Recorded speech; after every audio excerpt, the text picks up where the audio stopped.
श्री स्वामी समर्थ. नमस्कार मित्र आणि मैत्रिणींनो, स्वागत आहे तुमचं परत एका नवीन व्हिडिओमध्ये. यावर्षी 23 एप्रिलला या वर्षातला पहिला गुरुपुष्यामृत योग आलेला आहे. आता या गुरुपुष्यामृत योगाचं महत्त्व का, तर या योगावरती लग्न करणं वर्ज्य असतं.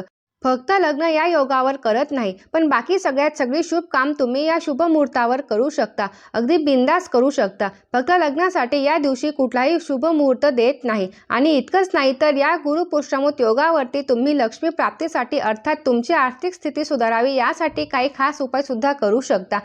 ते उपाय कोणते ते आपण पुढे व्हिडिओत बघणारच आहोत. पण सगळ्यात आधी पुष्याचा अर्थ जाणून घेऊया.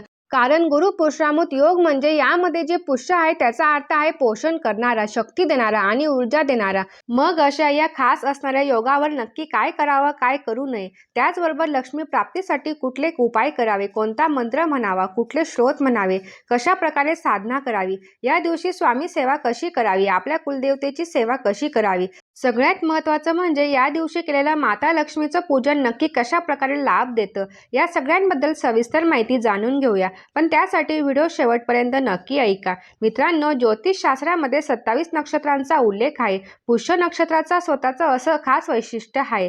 जेव्हा हे नक्षत्र गुरुवारी येतं तेव्हा त्याला गुरुपुष्यामृत योग म्हणून ओळखलं जातं. या नक्षत्रातील प्रमुख देवता म्हणजे बृहस्पती देव, जे देवांचे गुरु आहेत. हा ज्योतिषशास्त्रातील सर्वात दुर्मिळ आणि सर्वोत्कृष्ट योग मानला जातो. या दिवशी नवीन वस्तू खरेदी करणं, जमीन, घर, वाहन, सोन्याचे दागिने या गोष्टी खरेदी करणं शुभ मानलं जातं. या गोष्टींची खरेदी जर तुम्ही या दिवशी केली तर त्याचे शुभ परिणाम तुम्हाला पाहायला मिळतात.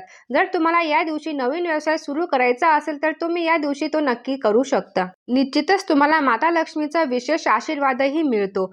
पण आता त्या उपायांकडे वळूया, जे उपाय तुम्हाला गुरुपुष्यामृत योगाच्या दिवशी करायचे आहेत, ज्यामुळे तुम्हाला माता लक्ष्मीची कृपा प्राप्त होणार आहे. त्यातला पहिला उपाय म्हणजे गुरुपुष्य योगाच्या दिवशी महालक्ष्मीला प्रसन्न करण्यासाठी आणि पैशाशी संबंधित समस्या दूर करण्यासाठी लक्ष्मीनारायणाची पूजा अवश्य करा. म्हणजे घरामध्ये लक्ष्मीनारायणाचा एखादा फोटो असेल तर तो फोटो पाटावर मांडा आणि रीतसर विधिवत लक्ष्मीनारायणाची पूजा गुरुपुष्यामृत योगाच्या दिवशी अवश्य करा.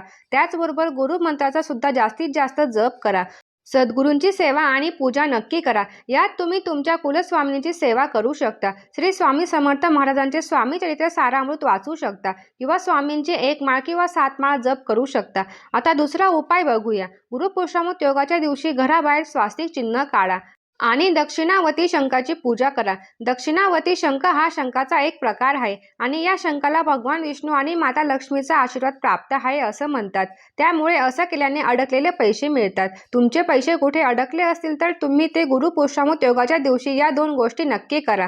घराबाहेर स्वस्तिक चिन्ह काढा आणि दक्षिणावती शंखाची पूजा करा. आता बघूया तिसरा उपाय. जर तुम्हाला तुमच्या व्यवसायात भरभराटी हवी असेल तर कामाच्या ठिकाणी तुम्ही पारद लक्ष्मीची मूर्ती स्थापन करा आणि तिची पूजा करा. त्यामुळे संपत्ती आणि समृद्धीमध्ये वाढ होते. पारद हा धातू सर्वात शुद्ध धातू मानला जातो. या धातूचा संबंध सरळ देवतांशी असल्याचंही मानलं जातं. म्हणूनच नोकरी मिळवण्यासाठी किंवा नोकरीमध्ये प्रगती हवी असेल तर तरी सुद्धा तुम्ही गुरुपुष्यामृत योगाच्या दिवशी पारद लक्ष्मीची पूजा करायला सांगण्यात येतं.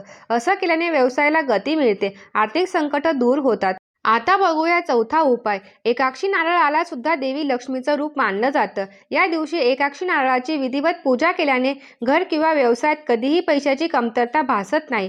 धनधान्याचीही वाढ होत राहते. ज्यांना पारद लक्ष्मीची पूजा करणं शक्य नसेल त्यांनी एकाक्षी नारळाची पूजा करावी.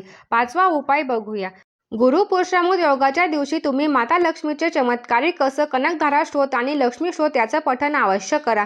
नियमितपणे दोन्ही गोष्टीचं पठण केल्याने वैभव आणि संपत्तीची प्राप्ती होते आणि शत्रूंपासून मुक्ती सुद्धा मिळते. त्यामुळे मित्रांनो, गुरुपुष्यामृत योगाच्या दिवशी या 5 पैकी कुठलाही एक उपाय करा, जो तुमच्या सोयीचा असेल आणि माता लक्ष्मीची कृपा नक्की मिळवा.